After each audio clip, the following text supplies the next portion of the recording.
नमस्कार साथियों, friendly master जी channel में आपका स्वागत है। आज हम संख्याओं पे आधारित कुछ प्रश्नों पे चर्चा करेंगे जो प्रतियोगी परीक्षाओं में आते हैं, जिन्हें हम कम समय में कैसे हल कर सकें जिससे हम समय का बचत कर सकें। देखिए, प्रथम n प्राकृतिक संख्याओं का योगफल। यहाँ n से मतलब है कितनी संख्याएं हैं। जैसे एग्जाम्पल में देखते हैं कि 1 से 50 तक सभी प्राकृतिक संख्याओं का योगफल। अब 1 से 50 तक सभी प्राकृतिक संख्याएं क्या हो सकती हैं? 1, 2, 3, 4, 5, 6, 7, 8, 9, 10, 11, 12 इस प्रकार हो सकती है। तो इसमें ध्यान देने योग्य बात यह है कि 1 से 50 तक मतलब यहाँ n का मान हो जाएगा 50। गौर करेंगे, इसके बाद मैं और इसको बताऊंगा अच्छे से। अभी हम समझ लेते हैं कि इसमें n का मान कैसे होता है। तो यहाँ पे बोला है, देखिए, सभी प्राकृतिक संख्याएं। सभी प्राकृतिक संख्याएं बोला है, तो इसमें ये सभी प्राकृतिक संख्याएं हैं। तो ये 1 से लेकर 50 तक जब हम काउंट करें, गिनेंगे 1, 2, 3, 4, 5, 6, 7, 8 गिनेंगे तो 50 संख्याएं होंगी हमारे पास। तो n का मान यहाँ 50 होगा। इसी को प्रश्न को परीक्षा में कैसे बदलता है, यहाँ पे सभी के जगह सम संख्या लिख देता है। क्या लिख देता है? सम। यहाँ लिख देगा 1 से 50 तक सम प्राकृतिक संख्याओं का योगफल। तो सम लिखेगा तो देखिए सम संख्याएं क्या है, देखो 2, 4, 6, 8, 10, 12 इस प्रकार आगे और होंगे। तो यहाँ देखने योग्य बात यह है कि सभी संख्याओं में एक एक छोड़ करके सम संख्याएं 1, 2, 3, 4, 5 इस प्रकार 50 में 25 संख्याएं सम संख्याएं। तो ये n का मान हो जाएगा। उसी प्रकार विषम संख्या यदि बोलता है, यहाँ पे विषम बोल सकता है, विषम संख्याओं का योगफल।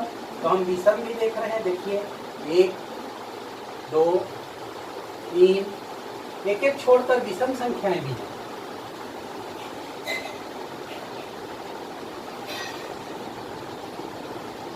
तो एक एक छोड़ करके हैं, तो विषम संख्याओं में भी n का मान कितना हो जाएगा? 25 हो जाएगा। अब इसको हम अच्छी तरीके से जान लें कि 1 से 50 तक सभी प्राकृतिक संख्या यदि बोलेगा तो उनकी संख्या 50 होगी, और यदि सम बोलेगा तो सम संख्याएं एक एक छोड़कर है मतलब 25 होंगी। उसी प्रकार विषम संख्या भी एक एक छोड़कर है, इसलिए विषम संख्याओं की संख्या भी 25 होगी। अब हम इस प्रश्न को कैसे हल करेंगे इस पर चर्चा करते हैं। चलिए इसको मैं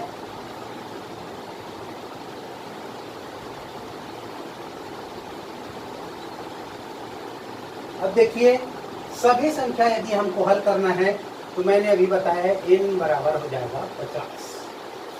तो इस प्रश्न को कैसे हल करेंगे? इसका सूत्र है सभी संख्याओं का योगफल सभी प्राकृतिक संख्याओं का योगफल बराबर n प्लस 1/2। ये सूत्र है, इसमें कुछ नहीं करना है। देखिए ये सभी संख्याओं का योग हो जाएगा। n की जगह हम क्या रखेंगे? देखिए n की जगह हम रखें 50, और यहाँ n की जगह हम कितना रखें? 50 धन 1, और यहाँ लिखे 2। अब ये देखिए ये हो जाएगा 50 गुणित, ये दोनों को पहले जोड़ लीजिए, 51/2। अब 2 से इसको कटाएंगे तो यहाँ आएगा 25 आया।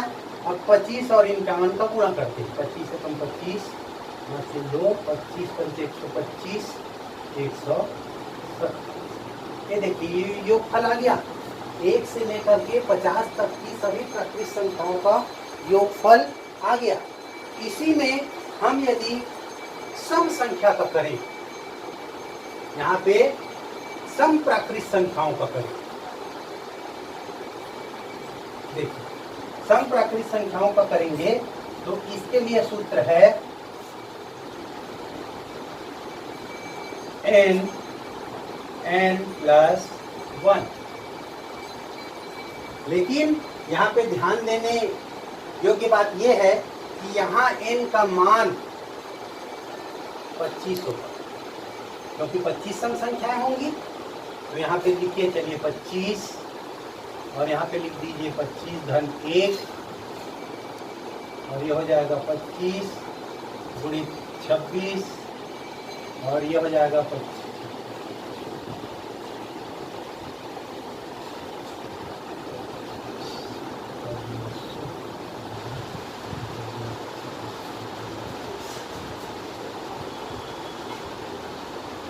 ये हो जाएगा 650।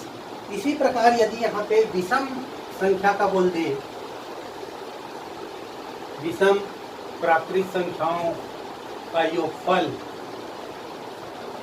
यदि बोले तो इसका सूत्र है n × n। तो यहाँ पे विषम संख्याओं का n का मान कितना होगा, यहाँ भी 25 होगा और हम इसको 25 गुणित 25 25 25 625। ये देखिए ये विषम संख्याओं का योग हो गया। अब हम एक और उत्तर की जांच कर सकते हैं। इसके पहले सभी प्राकृत संख्याओं का जो योगफल हमने निकाला था सभी का, वो आया था हमारा मान 1275। 1 से लेके 50 तक जो जोड़े थे उसका मान आया था 1275। अब इसमें हम एक एक छोड़ के जोड़े हैं। देखिए सम संख्याओं को जोड़े 650 आया है और विषम को जोड़े कितना है 625। यदि सम विषम दोनों को जोड़ दें तो देखिए हमारा ये 1275 जो है पुनः प्राप्त हो गया। इसी प्रकार हम दूसरे अंकों का भी बना सकते हैं। जैसे उदाहरण स्वरूप आप लोग समझ सकते हो कि मान लीजिए हम यहाँ पे ले लेते हैं 1 से 30 तक ले लेते हैं। यहाँ पे हम ले लेते हैं 1 से 30 तक सभी प्राकृत संख्याओं का योगफल। तो हम अब डायरेक्ट चर्चा करते हैं। देखिए सभी प्राकृत संख्याओं का योगफल क्या हो जाएगा, सभी प्राकृत संख्याओं का योगफल बराबर हमारे पास क्या सूत्र है, n+1/2। ये सूत्र है हमारे पास। तो यहाँ पे देखिए n का मान यहाँ कितना होगा, n बराबर 30 होगा, क्योंकि 1 से 30 तक की संख्याएं होंगी हमारे पास। तो चलिए इससे बनाते हैं हम 30 धन 1/2 30 गुणित 31/2 मतलब 15 गुणित 31।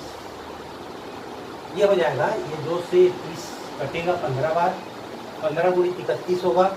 अब हम इसको गुणा कर लेते हैं, 15 कम 15 1 15 के 45 और 1 46। ये देखिए योग आ गया सभी प्राकृत संख्याओं का योग 465। अब उसी प्रकार हम यदि सम संख्याओं का निकालें,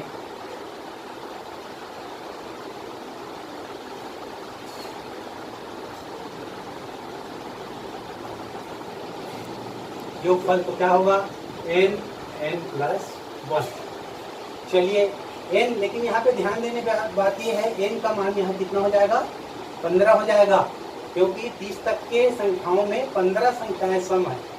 ये हो जाएगा 15 गुणित 15 धन 1, ये हो जाएगा 15 गुणित 16, 15 × 90 9, 15 कम 15 9 24।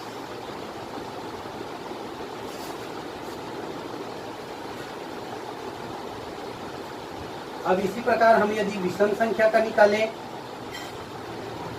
विषम संख्याओं का योगफल, तो इसका सूत्र है n × n। देखिए n का मान यहाँ कितना है, यहाँ भी n का मान 15 ही होगा, तो 15 गुणी 15। देखिए इसका मान आ गया 225 और इसका मान कितना है 240। अब देखिए टोटल हमने जब 1 से 30 तक सभी प्राकृतिक संख्याओं का योगफल निकाला था तो 465 आया था। अभी देखिए हम केवल सम को जोड़े तो हमारे पास आया 240 और विषम को जोड़े कितना आया 225। अब इसको जोड़ के देखते हैं 5, 6, 465। इस प्रकार जो है हम इस सूत्र के माध्यम से हम आसानी से प्राकृतिक संख्याओं का योगफल निकाल सकते हैं। इसी से इस प्राकृतिक संख्याओं के योगफल से औसत भी बनता है। इसी में थोड़ा परिवर्तन कर देता है और 1 से 30 तक सभी प्राकृतिक संख्याओं का औसत ज्ञात कीजिए, योगफल नहीं बोलता, औसत बोल देता है।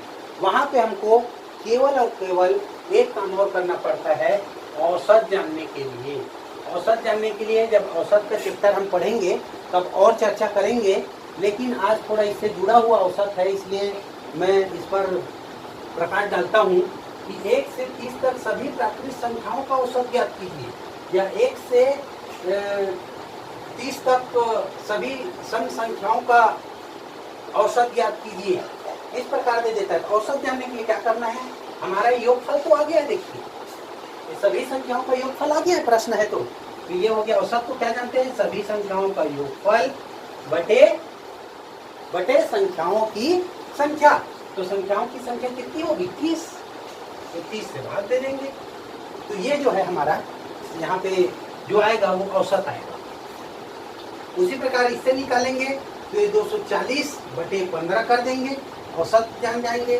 फिर ये 225 बटे 15 कर देंगे, तो इसका औसत जान जाएंगे।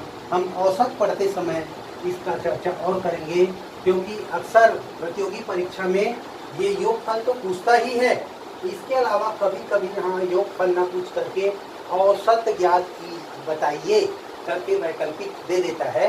तो हम योगफल तो जानते रहते हैं, लेकिन औसत में कैसे करें, कुछ नहीं करना है, यही काम करना है। केवल औसत जानने के लिए इसमें ये योगफल हमारे पास है, उसमें भाग दे देना है। धन्यवाद। अगली वीडियो को प्राप्त करने के लिए चैनल को शेयर करें, लाइक करें, सब्सक्राइब करें। जो लोग सब्सक्राइब कर लिए हैं वो बेल आइकन के बटन को अवश्य दबाएं। धन्यवाद।